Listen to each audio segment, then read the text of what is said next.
All right, well, thanks for everybody for joining us today. We're excited to be a part of the Derby Festival. This is kind of like the kickoff for us. Winter's kind of slow and it's cold, so we're glad to have you guys here. So what we're here to do is Richard's going to be printing Richard has designed the poster. We're going to be printing it. In a few minutes, we'll be walking back in the back, and John, our pressman, will be running it. We'll kind of walk through the processes of how the ink goes on the paper, and it's just a fun event for everybody. So you guys designed this design here today, or you're just printing this? No, we're just printing it. Richard Sullivan is the designer and the artist for it. The Kentucky Derby Festival picks a new designer every single year, and I think they just get better and better every single year. We're just proud to be a part of it. Is there pressure printing this? I mean, that's going everywhere. It's a big deal. Well, it is. It is a big deal. We're excited. It's, as you can tell, my staff gets excited about it. It's fun for us. It's the kickoff of the Derby season. The poster gets printed. Before we know it, the 150th running will be happening, and the Derby festivities, the parades, the boat races, the kickoff luncheon. So. This is the beginning, so we're just proud to be part of the community and to enjoy this with everybody. It's just fun for us.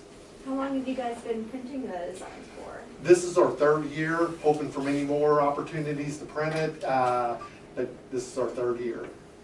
And what would your title be? I'm the artist, of my own company, but I do a lot of sports, equine, and I'm very honored to do the Kentucky Derby Festival poster. So what went into designing the poster for this year? What was really your inspiration for your design? I wanted it to feel like spring, like renewal, expansion, and I love, obviously, painting horses, so I think Pegasus translates really perfectly into that, and I just wanted it to feel hopeful and, in flight and kind of this magical moment in our springtime where we can kind of get out of our shells after January, February in Kentucky are so hard. So this is definitely, April, May are like everybody's wanting to get out and get to the Derby Festival events. So. How did you feel when you found out you were the selected artist? I was very honored. I talked to Jen, one of their coordinators there, so I think every time I am selected to an event like this, there is, I'm one of thousands of artists in Kentucky, so it's a very special thing for me, and it's, probably once in a lifetime thing, so I feel like in my career it's definitely something that's been on my radar for several years, so very honored, yeah. And this is your second time being involved with the Derby Festival?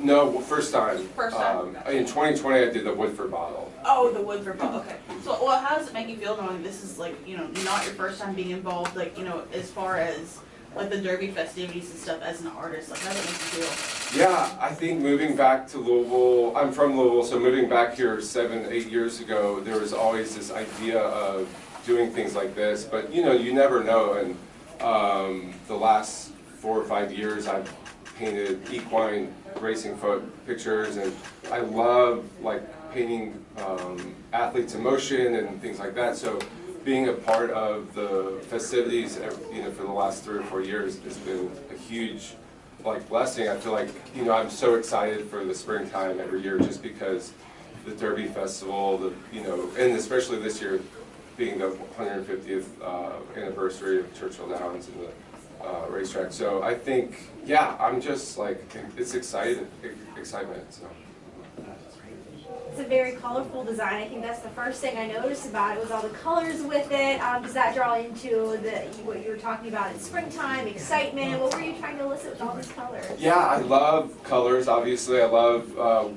This is a watercolor painting, so I think with watercolor, there's a playfulness. You can kind of you never know what the painting is going to look like once you start. You have to trust the flow of what's going on. So I think I just intuitively like the colors.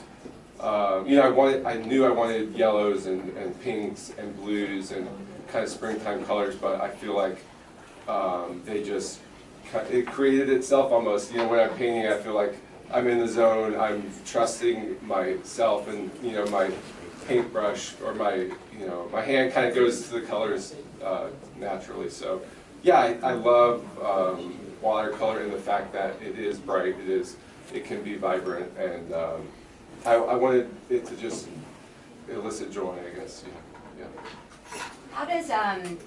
How does your art compare to playing baseball? Oh, that's a good question. Obviously, baseball was like my first love. It was something that like allowed me to like transcend my,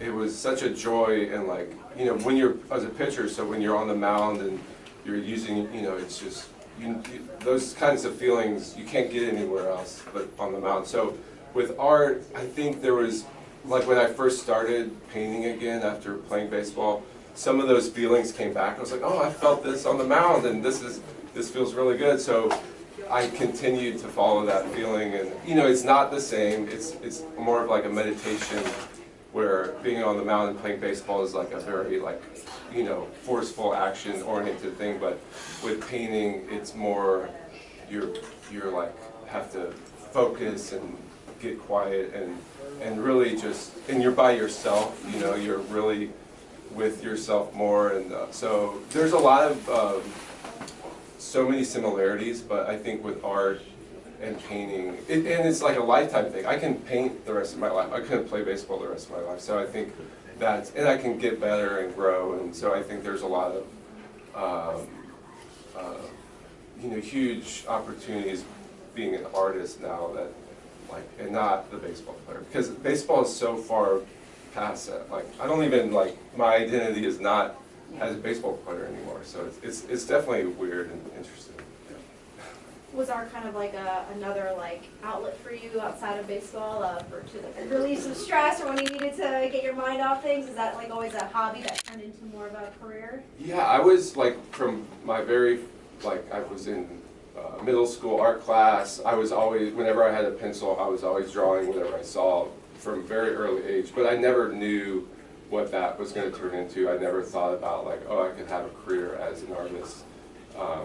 And baseball was always, like 90% of my time, my energy went into baseball. But I found SCAD, which is Savannah College of Art Design, and they had a baseball team. They were the only college in the country that had a sports program. So I got a scholarship to play baseball at an art school, so I think that allowed me to kind of continue the path of the artist, even though it was like in the background from, you know, from the baseball. So I've been very lucky. I think it's, you know, I've never really understood how I've been so like blessed in like the opportunities I've got. Just, I've kind of had my foot on the gas, and like, you know, when I got out of baseball, I was like, this is what I'm gonna do, and like I didn't allow myself to have any other ideas except for, you know, being an artist. So I think, yeah, art was all, and now art's like a job. So it's weird being a commercial artist, because you have to like let go of, like, if you don't feel like it today, but you still have to do it. So yeah, it's interesting.